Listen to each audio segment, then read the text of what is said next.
ก่อนเบิ่งเขาเดี๋ยวเบิ่งข้างๆหน่อยนะ เบิ่งเด้อเขาน้อยสิมาลองเบิ่ง เอามาลองเบิ่งภาษา ขนาดนั้นทอกเปาะเขาเอาตัวนี้สิง่ายกว่าขน้อยก่อนลองเบิ่งก่อนขน้อยสิลอง ที่อย่างจุดนี้ได้เด้อผักแรกตัวนี้ส้มน้ำส้มเหนือครับนี่มาเบิ่งมันนี่พามาเบิ่งจงอ่างใหญ่มื้อนี้นี่จงอ่างเดี๋ยวพามาจงอ่างตัวที่2ละเดี๋ยวว่า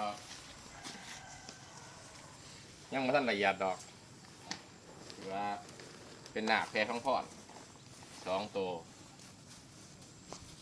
ตัวหนึ่งกับยาวอยู่ประมาณ16 เมตรนี่แหละโอเค ทอดว่าสิบหกเลย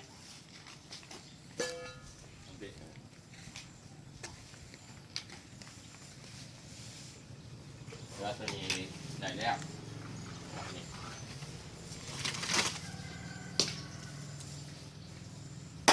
ถือว่าสมบูรณ์